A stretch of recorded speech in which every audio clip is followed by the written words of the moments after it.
आज हम एक ऐसे महापुरुष के बारे में जानेंगे जिन्होंने अपने पूरे जीवन को भारत के लिए समर्पित कर दिया, जिन्होंने गरीबी को देखा, उसको समझा, छुआछूत जैसी बीमारी को दूर करने के लिए वो भारत के भाग्य विधाता बने। जी हाँ, हम बात कर रहे हैं भारत के भाग्य विधाता डॉक्टर भीमराव अंबेडकर जी का, जिन्होंने भारत के संविधान की रचना के लिए अपना सर्वस्व न्यौछावर कर दिया और उसके साथ ही दलितों और कमज़ोर तबकों के लोगों के लिए एक आरक्षण की व्यवस्था कर दी, जिन्होंने भारत के संविधान की रचना की। भारतीय संविधान तत्वों और मूल भावना की दृष्टि से अद्वितीय है। यह विश्व का सबसे बड़ा लिखित संविधान है। तो चलिए आज हम जानेंगे डॉक्टर भीमराव अंबेडकर जी के ज़िंदगी के आखिरी के वो 24 घंटे की कहानी। नमस्कार, जय हिंद। तो चलिए शुरू करते हैं। 6 दिसंबर 1956 इस दिन बाबा साहेब अम्बेडकर का निधन हो गया था। भारत के शोषितों और कमज़ोर वर्ग के लोगों के संरक्षक डॉक्टर भीमराव अम्बेडकर का जाना उनके लिए बहुत बड़ा झटका था। अपना अस्तित्व बचाने और पढ़ाई के लिए डॉक्टर बाबा साहेब अम्बेडकर का संघर्ष, दलितों के उत्थान के लिए उनके प्रयास और आज़ाद भारत के संविधान के निर्माण में उनका योगदान बहुत से लोगों के लिए प्रेरणा स्रोत रहा है और आज भी प्रेरणा का स्रोत है। उनके लिए ये सफ़र बहुत मुश्किल रहा था। इस पूरे सफ़र के दौरान बाबा साहेब कई बीमारियों से जूझते रहे। वो डायबिटीज़, ब्लड प्रेशर, न्यूराइटिस और अर्थराइटिस जैसे लाइलाज बीमारियों से पीड़ित थे। डायबिटीज़ के चलते उनका शरीर बेहद कमज़ोर हो गया था।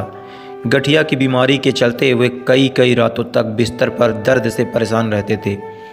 जब हम बाबा साहेब अम्बेडकर की ज़िंदगी की आखिरी कुछ घंटों के बारे में बात करते हैं तो पता चलता है कि उनकी सेहत इस कदर बिगड़ी हुई थी। बाबा साहेब ने 6 दिसंबर 1956 की सुबह के वक्त सोते हुए आखिरी सांस ली थी। इस लेख में हम इस बात का पता लगाने की कोशिश करेंगे कि उसके एक दिन पहले अर्थात 5 दिसंबर 1956 को क्या हुआ था। उससे पहले हम उस आखिरी सार्वजनिक कार्यक्रम के बारे में समझने की कोशिश करेंगे जिसमें अपनी मौत से पहले बाबा साहेब ने शिरकत की थी। राज्यसभा में आखिरी दिन डॉक्टर बाबा साहेब अम्बेडकर का आखिरी सार्वजनिक कार्यक्रम राज्यसभा की कार्यवाही में शिरकत करने का था। नवंबर के आखिरी 3 हफ्तों के दौरान बाबा साहेब दिल्ली से बाहर थे। 12 नवंबर को वो पटना होते हुए काठमांडू के लिए रवाना हुए थे। 14 नवंबर को काठमांडू में विश्व धर्म संसद का आयोजन हुआ था। इस सम्मेलन का उद्घाटन नेपाल के राजा महेंद्र ने किया था। नेपाल के राजा ने बाबा साहब से मंच पर अपने पास बैठने को कहा था। ऐसा पहले कभी नहीं हुआ था। इसी से बौद्ध धर्म में बाबा साहेब के कद का अंदाज़ा हो जाता है। काठमांडू में अलग अलग जगहों पर तमाम लोगों से मिलने के बाद बाबा साहेब बहुत थक गए थे। डॉक्टर भीमराव अंबेडकर की पत्नी सविता अंबेडकर, जिन्हें माई साहेब अम्बेडकर के नाम से भी जाना जाता है, उन्होंने अपनी जीवनी डॉक्टर अम्बेडकरच्य सहवासात में इस बारे में विस्तार से लिखा है। डॉक्टर भीमराव अंबेडकर जी की पत्नी के अनुसार भारत लौटते वक्त डॉक्टर साहब ने बौद्ध धर्म के तीर्थ स्थलों का दौरा किया था। वो नेपाल में महात्मा बुद्ध के जन्म स्थान लुम्बिनी गए थे। उन्होंने पटना में अशोक की मशहूर लाट भी देखी और बोध गया का दौरा भी किया। इस लंबे और थकाऊ दौर के बाद जब बाबा साहेब 30 नवंबर को दिल्ली लौटे तो वो सफ़र की थकान से निढाल हो रहे थे। दिल्ली में संसद का शीतकालीन सत्र शुरू हो चुका था। हालांकि अपनी खराब सेहत के कारण बाबा साहब अम्बेडकर इस सत्र में हिस्सा नहीं ले पा रहे थे। इसके बाद भी 4 दिसंबर को बाबा साहेब ने राज्यसभा की कार्यवाही में शामिल होने की जिद की। डॉक्टर भीमराव अंबेडकर के साथ डॉक्टर मालवंकर भी गए थे। उन्होंने बाबा साहेब की सेहत जांची और कहा कि अगर बाबा साहेब संसद की कार्यवाही में शामिल होना चाहते हैं तो उन्हें कोई एतराज़ नहीं। 4 दिसंबर को बाबा साहेब संसद गए, राज्यसभा की कार्यवाही में हिस्सा लिया और दोपहर बाद लौट आए। लंच के बाद वो सो गए थे। ये बाबा साहेब अम्बेडकर का संसद का वो आखिरी दौर था। माई साहेब अम्बेडकर ने अपनी जीवनी में लिखा है, राज्यसभा से लौटकर बाबा साहेब ने कुछ देर आराम किया। दोपहर बाद सविता अम्बेडकर ने उन्हें जगाया और काफ़ी पिलाई। माई साहब आखिरी वक्त तक बाबा साहब के साथ ही थी। उन्होंने अपनी जीवनी में इसके लिए आखिरी वक्त के बारे में बहुत कुछ विस्तार से लिखा है। निधन से एक दिन पहले यानी 5 दिसंबर को बाबा साहब सुबह 8:30 बजे सोकर उठ गए थे। माई साहब चाय की ट्रे लेकर उनके कमरे में गई और उन्होंने जगाया। दोनों ने साथ ही चाय पिया। इसी बीच नानक चंद रत्तू जो दफ्तर जाने वाले थे उनके पास आए। नानक चंद ने भी चाय पी और वो चले गए। माई साहब ने बाबा साहब को सुबह के रोज़मर्रा के काम निपटाने में मदद की। उसके बाद वो उन्हें नाश्ता की टेबल पर ले आई। इसके बाद तीनों लोग यानी बाबा साहब, माई साहब और डॉक्टर मालवानकर ने साथ में नाश्ता किया और बगले में बरामदे में बैठकर कुछ बातें की। बाबा साहब ने अखबार पढ़े। उसके बाद माई साहब ने उन्हें दवाएं और इंजेक्शन दिए और फिर काम निपटाने रसोई में चली गई। बाबा साहब और डॉक्टर मालवानकर बरामदे में बैठकर बातें करते रह गए। डॉक्टर माधव मालवानकर मुंबई के एक मशहूर डॉक्टर थे। उनका क्लिनिक गिरगांव में था। वो फिजियोथेरेपी के माहिर डॉक्टर थे। डॉक्टर मालवणकर पूरे मुंबई में एक प्रतिष्ठित और विशेषज्ञ फिजियोथेरेपी के तौर पर मशहूर थे। वो डॉक्टर बाबा साहब अम्बेडकर के डॉक्टर और दोस्त थे, दोनों थे अर्थात। अपनी मेडिकल की पूरी पढ़ाई करने के बाद माई साहब डॉक्टर मालवणकर की सहायक और जूनियर डॉक्टर बन गई थी। वहीं उनकी मुलाकात बाबा साहब से हुई थी। 5 दिसंबर 1956 के दिन करीब 12:30 बजे माई साहब ने बाबा साहब को लंच करने के लिए बुलाया। उसी वक्त बाबा साहब लाइब्रेरी में बैठकर पुस्तकें पढ़ने लगे। वे उस वक्त अपनी पुस्तक द बुद्ध एंड हिज धम्मा की प्रस्तावना लिख रहे थे। माई साहब के अनुसार बाबा साहब को दोपहर का खाना खिलाया गया। खाना खाने के बाद बाबा साहब सोने चले गए। दिल्ली में माई साहब अपने घर की खरीदारी खुद करती थी। बाबा साहब के सोने के बाद वो खाने पीने का सामान और किताबें लाने बाजार चली गई। माई साहब खरीदारी करने के लिए उसी वक्त जाती थी जब बाबा साहब या तो संसद चले जाते थे या फिर सो रहे होते थे। 5 दिसंबर को भी जब बाबा साहब लंच करने के सोने चले गए थे तो माई साहब खरीदारी के लिए बाजार चली गई थी। डॉक्टर मालवणकर 5 दिसंबर की रात को ही विमान से मुंबई जा रहे थे। वो मुंबई जाने से पहले अपने लिए कुछ सामान खरीदना चाह रहे थे, तो डॉक्टर मालवणकर भी माई साहब के साथ खरीदारी के लिए बाज़ार चले गए। चूँकि बाबा साहब सो रहे थे तो वो बिना बताए ही बाज़ार चले गए, जिसमें उनकी नींद में खराबी न पड़े।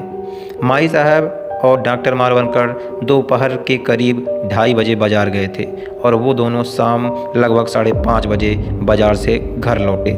उस वक्त बाबा साहब बेहद गुस्से में थे। माई साहब ने इस बात का जिक्र अपनी किताब डॉक्टर अम्बेडकरच सहवासत में किया है। उन्होंने लिखा है कि बाबा साहब का गुस्सा होना कोई नई बात नहीं थी। अगर उनकी कोई किताब अपनी जगह पर नहीं मिलती थी या कलम नहीं मिलती थी या कि कहीं और होती थी तो बाबा साहब गुस्से से भड़क उठते थे। अगर उनकी इच्छा के बगैर कोई छोटा सा काम भी हुआ या उम्मीद के मुताबिक ना हुआ तो उनका पारा 7वें आसमान तक पहुंच जाता था। इसके आगे लिखा गया कि बाबा साहब का गुस्सा तूफान की तरह होता था, लेकिन वो बस वक्ती तौर पर नाराज होते थे। जो किताब, नोटबुक या कागज़ वो तलाश रहे होते थे वो मिल जाता था तो अगले ही पल उनकी नाराज़गी दूर हो जाती थी। बाज़ार से लौटकर माई साहब सीधे बाबा साहब के कमरे में गई। बाबा साहब ने कहा कि वो इंतज़ार कर रहे थे। उनका गुस्सा शांत करने के बाद माई साहब बाबा साहब के लिए काफ़ी बनाने सीधे रसोई में चली गई। रात 8 बजे जैन पुजारियों का एक प्रतिनिधि मंडल और उनके प्रतिनिधियों को बाबा साहब से मिलने आना था। बंगले के लिविंग रूम में बाबा साहब और उस प्रतिनिधि मंडल के सदस्यों के बीच बौद्ध और जैन धर्म को लेकर बातचीत हुई थी। डॉक्टर अंबेडकर के साथी रहे चंगदेव खैरमोड़े ने उस पर 12 खंडों में किताब लिखी। किताब के 12वें भाग में उन्होंने इस घटना के बारे में लिखा है। इस प्रतिनिधि मंडल ने ये इच्छा जताई कि बाबा साहब को 6 दिसंबर को होने वाले जैन सम्मेलन में आना चाहिए। प्रतिनिधिमंडल ने अपील की कि बाबा साहब वहां आकर जैन धर्म के भिक्षुओं के साथ बहस मुबाहिसा करें ताकि जैन और बौद्ध धर्म के बीच एकता कायम हो सके। जब बाबा साहब जैन धर्म के नुमाइंदों के साथ बातचीत में मशगूल थे तो डॉक्टर मालवणकर मुंबई के लिए रवाना हो गए। जैसे कि माई साहब ने अपनी पुस्तक में लिखा है कि डॉक्टर मालवणकर ने मुंबई जाने के लिए बाबा साहब से इजाज़त ले ली थी और वे हवाई अड्डे रवाना हो गए। हालांकि चंगदेव खैरमोड़े ने बाबा साहब को जीवनी में लिखा कि जब डॉक्टर मालवणकर मुंबई के लिए रवाना हो रहे थे तो उन्होंने बाबा साहब से एक लफ्ज़ भी नहीं कहा। बाद में जैन धर्म के प्रतिनिधि मंडल ने भी बाबा साहब से इजाज़त लेकर विदा ले ली। बाबा साहब ने कहा कि अगले रोज़ यानी 6 दिसंबर के लिए मेरे सचिव से शाम का वक्त ले लेना, फिर हम बात करेंगे। उसके बाद बाबा साहब ने मन में ही मन बुद्धम शरणम गच्छामि का पाठ करना शुरू कर दिया। माई साहब लिखती हैं कि जब भी बाबा साहब बेहद अच्छे मूड में हुआ करते थे तो वह बुद्ध वंदना और कबीर के दोहे का पढ़ा करते थे, उसका पाठ किया करते थे। कुछ देर बाद जब माई साहब ने ड्राइंग रूम में झांका तो देखा कि बाबा साहब नानक चंद रंतु को रेडियोग्राम पर बौद्ध वंदना का रिकॉर्ड बजाने को कह रहे थे। उसके बाद रात के वक्त खाना खाते वक्त बाबा साहब ने थोड़ा सा खाना खाया। उनके खाने के बाद माई साहब ने खाना खाया। बाबा साहब माई साहब के खाना ख़त्म करने का इंतज़ार करते रहे। उसके बाद उन्होंने कबीर का दोहा चलो कबीरा तेरा भवसागर डेरा बड़े सुर में गाया। बाद में छड़ी का सहारा लेकर वो बेडरूम की तरफ चल पड़े। उनके हाथ में कुछ किताबें थी।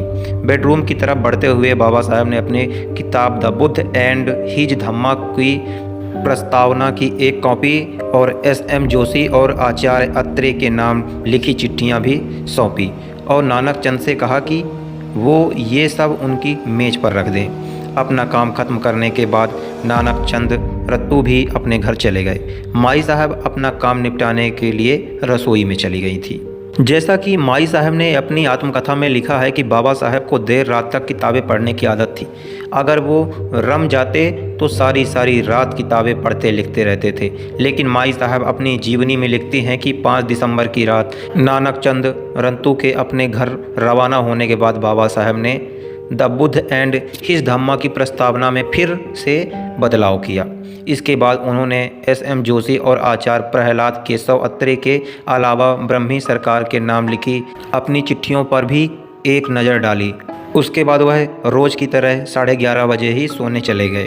उस रात के बारे में बहुत जज्बाती होते हुए माई साहब ने लिखा है कि 5 दिसंबर की रात बाबा साहब की ज़िंदगी की आखिरी रात साबित हुई। 6 दिसंबर की सुबह जिसकी शुरुआत सूर्यास्त से हुई थी। 6 दिसंबर 1956 को माई साहब रोज़ की तरह सुबह उठी। चाय बनाने के बाद वो ट्रे लेकर बाबा साहब को जगाने कमरे में गई। उस वक्त सुबह के 7:30 बज रहे थे। माई साहब लिखती हैं कि मैं जैसे ही कमरे में दाखिल हुई मैंने देखा कि बाबा साहब का एक पैर तकिए कर पड़ा था। मैंने बाबा साहब को 2 या 3 बार आवाज़ दी लेकिन उनके बदन में कोई हरकत नहीं हुई। मैंने सोचा कि वो गहरी नींद में सो रहे हैं तो मैंने उन्हें हिलाया और उन्हें जगाने की कोशिश की और सोते हुए बाबा साहब के प्राण पखेरु उड़ चुके थे। माई साहब को ज़बरदस्त धक्का लगा, वो रोने लगी। उस वक्त बंगले में केवल 2 लोग थे, माई साहब और उनके सहायक सुदामा।